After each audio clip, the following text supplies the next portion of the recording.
ഈ വരുന്ന ആളാണ് നമ്മൾ അസീസാക്ക. ഒരുപാട് നാളെ തുർക്കിക്കാരൊപ്പം ഇറാനികളൊപ്പം നിന്ന ആളാണ്. ദുബൈയില് ഇറാനി റെസ്റ്റോറന്റിൽ ഒരു കബാബ് റെസ്റ്റോറന്റിലായിരുന്നു ഇറാനികളൊപ്പം ഒരു 10-16 വർഷം അവരൊപ്പം ഇരുന്നു.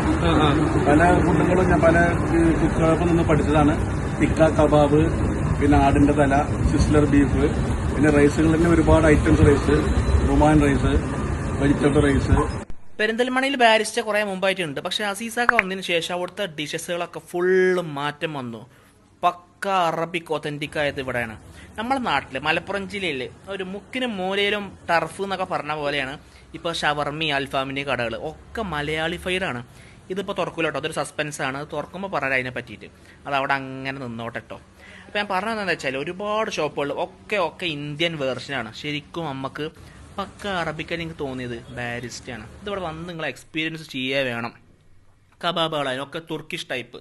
മുമ്പ് ടർക്കിക്കാരൊപ്പം ഇറാനികളൊപ്പം കുറേ കാലം വർക്ക് ചെയ്ത ആൾ. ആ ഒരു റെസിപ്പിയൊക്കെയാണ്. പിന്നെ മീൻ ചുട്ടത് അങ്ങനെ വെറൈറ്റി ഉണ്ട് കേട്ടോ. മീൻ ചുട്ടതുണ്ട്, അതുപോലെ തന്നെ മീനിൻ്റെ ഒരു ഗ്രീൻ ചില്ലിൻ്റെ വരുന്ന അതൊക്കെ ഉണ്ട്. പക്ഷെ പോത്തിൻ്റെ വാരിയല്ല ചുട്ടത് നമ്മൾ ഡെലീഷ്യയിലെ കണ്ടായിരുന്നു. പക്ഷെ ഇവിടെയും സ്റ്റാർട്ട് ചെയ്തിട്ടുണ്ട് കണ്ടോ. പോത്തിൻ്റെ വാരിയല്ല മേലെ സ്പൈസി ആയിട്ടുള്ള സോസൊക്കെ തേച്ചിട്ട്. അപ്പോൾ അങ്ങനെയൊക്കെ വെറൈറ്റീസ്. മജ്ബൂസ് റൈസ് ഉണ്ട്. ഇവിടെ കുറച്ച് വെറൈറ്റി ഡിഷസ് ഞാൻ കാണിച്ചു തരാം കേട്ടോ. അതിൻ്റെ മേലെ സാധനം വെക്കുന്നുണ്ട്, ആടിൻ്റെ തല കണ്ടോ.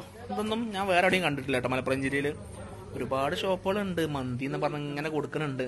ഒക്കെ സലാഡൊക്കെ ഉണ്ട്, ഫത്തൂ സലാഡ്. പിന്നെ കുറച്ച് വെറൈറ്റി അറബിക് റൈസ് ഒക്കെ കൊടുത്തു. എവിടെയും കണ്ടിട്ടില്ല. ഇതിന്റെ പേര് മൂപ്പര് തന്നെ പറഞ്ഞുതരും കേട്ടോ. ഇത് ജഫ്രാൻ, ഇത് മന്തി,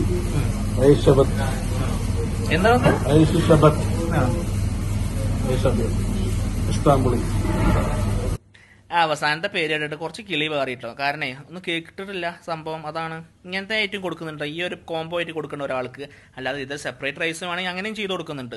പക്ഷേ ഇസ്താംബുളി റൈസിനെ പറ്റി ഒന്ന് പറയാണ്ട് അത് അവിടെ നിൽക്കട്ടെ. നമുക്ക് സസ്പെൻസ് പൊട്ടി കുറേ നേരമായല്ലോ. അതങ്ങോട്ട് പൊട്ടിക്കുമ്പോൾ നിങ്ങൾക്ക് ഒരു കാഴ്ച കാണാം. ഒരു ആവി ഇങ്ങനെ പറക്കും. അതിലുള്ള എന്തൊക്കെ വരുന്നത് അറിയോ? ബീഫ്, പിന്നെ ചീസ്, പിന്നെ പത്താത്തന അറബിയിൽ ഫ്രഞ്ച് ഫ്രൈസിന് പറയണേ നമ്മളെ ഉരുളക്കിഴങ്ങ് പൊരിച്ചേനെ.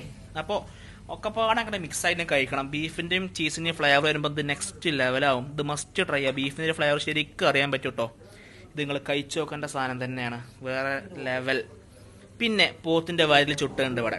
ശരിക്കും ഒരു സ്മോക്കി ടേസ്റ്റാണ് വരുന്നത്. ആ ചുട്ടെടുത്ത് അതേ പെർഫെക്റ്റ്. അതിൻ്റെ മേലെ കുറച്ച് സോസും കൂടെ വരുമ്പോൾ സ്പൈസി ആവണം. ആൾക്കാർക്ക് എരിവുണ്ടെങ്കിൽ പിന്നെ ഒന്നും പറയണ്ടല്ലോ, എരിവ് നിർബന്ധമാണല്ലോ. പിന്നെ പെരിപെരി അൽഫാമൊക്കെ സ്ഥിരം കഴിക്കാനാണ്. ഇതൊക്കെ ഇവിടുത്തെ ഫേമസ് സാധനങ്ങളാണ്. ഒപ്പം വന്ന ആൾക്കാരൊക്കെ കിളി പറയിക്കൊണ്ട് തോന്നുന്നു. ആ ഒരു റൈസ് മജ്ബൂസ്, ബീഫ് നന്നായിട്ട് വെന്താ ജ്യൂസൊക്കെ തന്നെ ഇറങ്ങിയ ആ ഒരു റൈസാട്ടോ. കാരണം ജ്യൂസി റൈസ് ഉണ്ട്, അത്രയും ജ്യൂസി ആയിട്ട് ടെൻഡർ ബീഫിൽ പെടുമ്പോണ്ടല്ലോ വേറെ ലെവൽ. പിന്നെ റൈസും വെറൈറ്റീസൊക്കെ ഒരുപാട് കഴിച്ചാൽ റുമാൻ റൈസ് സൂപ്പർ, എനിക്ക് നന്നായിട്ട് ഇഷ്ടമായി. പക്ഷേ എനിക്ക് പറയാനുള്ള ആൾ എന്തായാലും ഇതൊക്കെ ഈ ലീഫൊക്കെ പുറത്തുനിന്ന് വരുന്നതാണ്. നമ്മുടെ നാട്ടിൽ കിട്ടാത്ത സാധനമൊക്കെ ഇൻഗ്രീഡിയൻസ് ഒക്കെ പുറത്തുനിന്ന് തന്നെയാണ്, ഇമ്പോർട്ട് ചെയ്യുന്ന സംഭവങ്ങളാണ്. പിന്നെ ഇതാണ് ഈ സാധനം, ഇസ്താംബുളി ബീഫ് അരച്ചത്, അതുപോലെ ഉരുളക്കിഴങ്ങ്, നമ്മളെ പത്താത്തൊക്കെ ഇട്ടിട്ട് വരുന്ന ആ ഒരു റൈസ് വേറെ ലെവലാണ്. ഇസ്താംബുളി നിങ്ങൾ കഴിക്കണം കേട്ടോ എന്തായാലും. പിന്നെ മീൻ ചുട്ടതും അങ്ങനെയൊക്കെ ഉണ്ട്. പിന്നെ വില ഒരു സ്പൈസി ആയിട്ട് ചട്നി, അങ്ങനെ വെറൈറ്റീസ് ഒരുപാട്. ഇനിയിപ്പം നമുക്ക് പറയാനുള്ള ആള് ഇവിടുത്തെ കബാബുകൾ ഒക്കെ ഒത്തന്റിക്, പലയിടത്തും പല രീതിയിൽ ഇങ്ങനെ കൊടുക്കുന്നുണ്ട്. കബാബ് എന്നൊക്കെ പറഞ്ഞു ഒന്നും ഒരു കബാബിനായിട്ട് യാതൊരു ബന്ധവും ഉണ്ടാവില്ല. പക്ഷെ ഇതങ്ങനെയല്ല, ഇത് പെർഫെക്റ്റ് ആയിരുന്നു. ഇത് വേണമെങ്കിൽ നമുക്ക് വെറുതെ കഴിക്കാൻ അത്രയും ടേസ്റ്റാണ്. ബീഫ് കബാബ് എരിവാണല്ലോ ആ ചട്നിയിൽ മുക്കുക. പക്ഷെ നമുക്ക് വെറുതെ കഴിക്കാൻ ടേസ്റ്റ് കൂടുതലുണ്ടാവട്ടോ. ഇനി പറയാൻ പോണ ഷവായിനെ പറ്റിയിട്ടാണ്. മലപ്പുറം ജില്ലയിൽ ഏറ്റവും നല്ല ഷവായ കൊടുക്കണ എവിടെയെന്ന് ചോദിച്ചാൽ ഞാൻ പറയാം മഞ്ചേരിയിലെ KR ആണ്. പ്രസന്റ്ലി അത് തന്നെയാണ്. ഞാൻ അതിനുശേഷം ബെസ്റ്റ് ഷവായ ഞാൻ കഴിച്ചുള്ളൂ. വേറെ ആരോ തലപ്പാറ ഏതൊരു ഷോപ്പ് ഉണ്ടെന്ന് പറഞ്ഞു കേട്ടു, ഞാൻ പോയിട്ടില്ല അവിടെ. പക്ഷേ ഇവിടുത്തെ ഷവായും വേറെ ലെവൽ തന്നെ, നല്ല സ്പൈസി ആയിട്ടില്ല. നമ്മളെ ആൾക്കാർക്ക് നല്ല എരിവാണ്. അതിൻ്റെ സ്റ്റഫ് ചെയ്ത മസാല ഉണ്ടല്ലോ, അതാണ് വളരെ ഹൈലൈറ്റ്. വേറെ അവിടെ ഞാൻ കണ്ടില്ല ഷവായിൽ ഇങ്ങനെ ഒരു മസാല ഒരുപാട് സ്റ്റഫ് ചെയ്തിട്ടില്ല. സൂപ്പർ ആയിട്ടാ മസാല. അതുപോലെ തന്നെ പുറത്തിലെ ഔട്ടർ സ്കിൻ എല്ലാം പെർഫെക്റ്റ് ആയിരുന്നു. ശരിക്കും പെർഫെക്റ്റ് തന്നെ. പ്രസന്റ്ലി പെരിന്തൽമണ്ണയിലെ ഏറ്റവും ബെസ്റ്റ് അറബ് റെസ്റ്റോറൻറ്റ് പെരിന്തൽമണ്ണയിലാണോ ഇനി മലപ്പുറത്താണോ എനിക്കറിയില്ല. മലപ്പുറം ജില്ലയിലെ ഏറ്റവും ബെസ്റ്റ് വേറെ ഒന്നുമല്ല.